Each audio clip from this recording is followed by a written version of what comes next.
Dios les bendiga, hermanas. Les habla la hermana Soralba de Gutiérrez y le damos una cordial bienvenida a nuestro programa Cápsula Femenina, el programa cristiano para la mujer de hoy.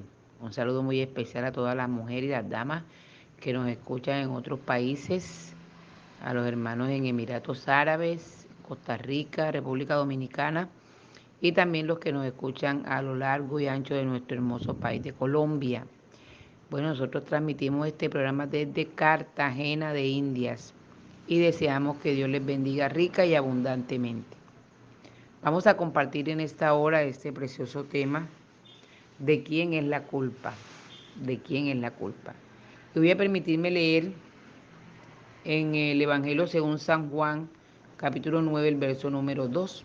Dice, y le preguntaron sus discípulos diciendo, Rabí, ¿quién pecó, este o sus padres, para que haya nacido ciego? Bueno, el ser humano siempre le gusta buscar a quien echarle la culpa. Siempre cuando pasa algo en contra uno busca culpables. Cuando Adán y Eva pecaron, pues ellos ahí le echaron la culpa. Uno le echó la culpa a Dios. Adán dijo, bueno, la mujer que tú me diste. Y la mujer dijo, la serpiente me engañó, porque siempre el ser humano busca a quién culpar de su situación, de su enfermedad y de todas las cosas que le acontecen.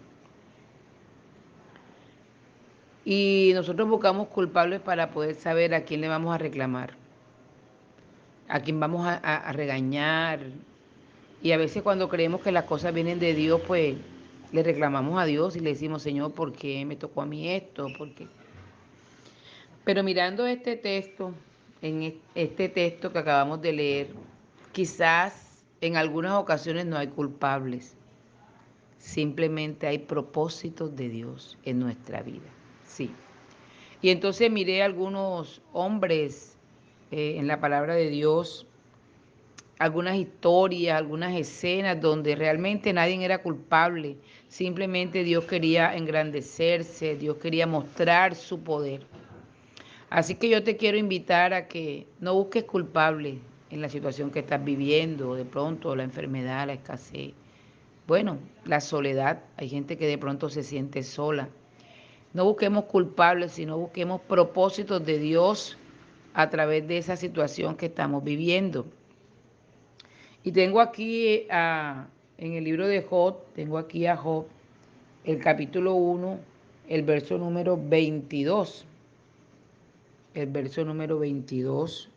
Ustedes saben que Job, bueno, hubo eh, una propuesta, digamos así, del enemigo para demostrarle a Dios que Job le servía por sus bienes, por su salud, le servía a Dios por eso. Dios que todo lo sabe, que conoce el corazón del ser humano, le permitió al enemigo ser que probara a Job en todo esto. Y me imagino yo, Job, cuando se sintió así, que había perdido todo, su familia, sus hijos, su riqueza y aún su salud. En su mente quizás dijo, bueno, ¿yo qué pecado hice? ¿Qué pasó? ¿En qué me equivoqué? O sea, él se buscaba la culpa quizás él mismo, ¿verdad? Desconociendo Job que ahí no era culpable él no había hecho nada, que Dios tampoco lo aborrecía, simplemente que Dios quería demostrarle al enemigo que él era un hombre fiel, que Job era un hombre fiel, que Job no le servía a Dios por la riqueza ni por la salud, sino que realmente Job amaba a Dios. O sea, había un propósito de Dios en la prueba que tenía Job. Y al final del libro nos vemos cuenta que Dios pudo demostrar la calidad de hijo, hablando de Job, que tenía en este hombre. Bendito el nombre del Señor. Pero también miraba yo cuando el pueblo de Israel atravesaba el desierto. Yo cuando me pongo a pensar en esto, bueno, de verdad que la situación era difícil, ¿no? Era mucha gente atravesando un desierto donde habían niños, embarazadas, ancianos, bueno, de todo en ese transitar. Y había muchas necesidades, claro que sí. Había necesidades de alimento, de agua, de vestido. Y de pronto uno podía pensar de que quién era el culpable que estuviéramos ahí, qué fue lo que dijeron, que estamos aquí dando vuelta, hasta cuándo vamos a salir de este desierto. O sea, quién fue que oró para que Dios mandara a Moisés, porque la Biblia dice que el clamor del pueblo subió a la presencia de Dios y entonces Dios escogió a Moisés para hacer el trabajo. Alguien podía pensar, bueno, ¿para qué oraron? Mire dónde estamos ahora metidos.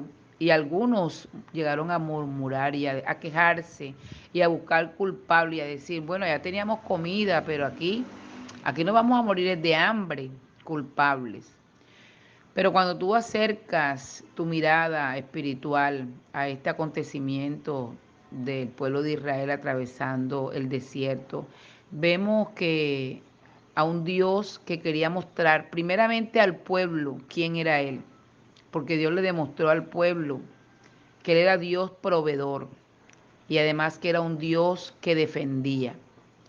Yo me pregunto, hermanas que me están escuchando, y de verdad que analizo esto, si yo veo que alguien se va para el desierto, a vivir al desierto, yo sabiendo que allá no se puede cultivar, que no se pueden criar ganado, yo digo, al tiempo regresa. Lo más seguro es que a la semana se devuelve, a los días se devuelve, a los meses, no va a aguantar. Y menos que iban con niños, animales y ancianos. O sea, esa gente no demora mucho. Quizás los que vieron ir al pueblo de Israel y a meterse en ese desierto dijeron, no, esa gente ahí se van a morir en el desierto, van a perecer. Pero la sorpresa, ¿verdad? Grande de los pueblos que estaban cerca, viendo cómo Dios demostraba su grandeza y su poder. Entonces no podemos buscar culpables de las situaciones, más bien vamos a buscar propósito. Entonces Dios quería que el pueblo de Israel le conociera como Dios grande, como Dios suficiente, como un Dios que daba agua en el desierto, como un Dios que daba alimento, no solamente el pan, sino que también dice que le dio codornices, ¿verdad? Pero además de alimentarlos, que son las cosas básicas del ser humano, el alimento, él les daba luz, más y los servicios estaban ahí, les daba la luz, porque dice que en la noche había una columna de fuego que los alumbraba. Pero no solamente los servicios, sino que también los defendía. O sea, cuando iban a pelear, ellos peleaban, Dios peleaba con ellos y a favor de ellos y siempre eran vencedores. Así que el propósito de Dios era mostrar su gloria y que los demás pueblos supieran que Israel tenía un Dios diferente, un Dios que clamaban y le respondían. Y por último encontré este hombre aquí que dice la Biblia que en Juan capítulo 9, Juan capítulo número 9, el verso número 2, encontraron a un hombre ciego de nacimiento. En esa época los que nacían enfermos o las enfermedades pues venían a causa del pecado. Si alguien pecaba, se enfermaba y así su familia podía también salir enferma. Entonces, claro, para ellos era normal pensar que si alguien había nacido ciego, perdón, era porque había pecado él o habían pecado sus padres.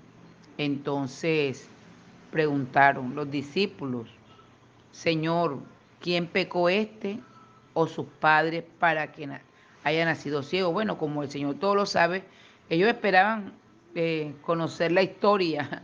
¿Quién era culpable del mal que había venido a ese ciego? ¿Quién fue? Como para ir a reclamarle ya, mira, por tu culpa tu hijo nació ciego. Sí, viste, por estar ciego porque estás haciendo esto y esto.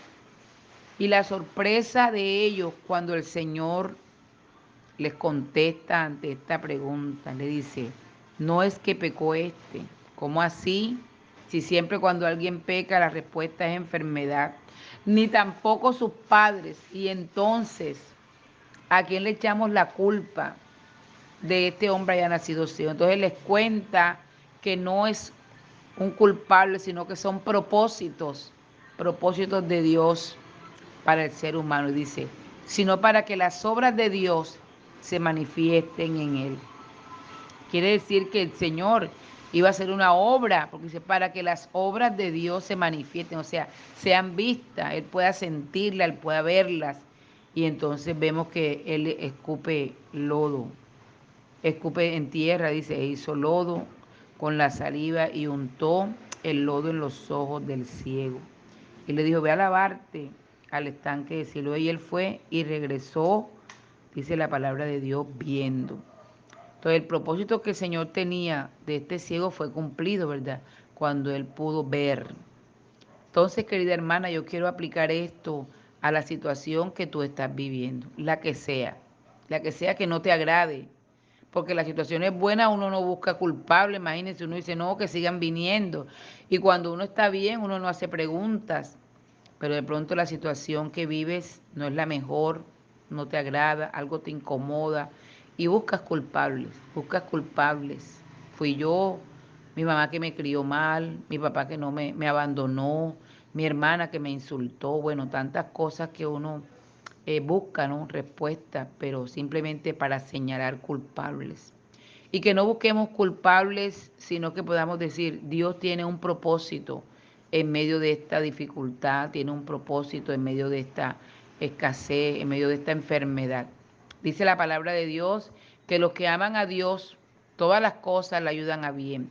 Cuando dice así, no es que quiere decir que las cosas buenas, sino que esas cosas que no me agradan, esas cosas en que me incomodan, que no me gustan, esas cosas que me duelen, eso que me hace sufrir, entonces dice que ayudan para bien.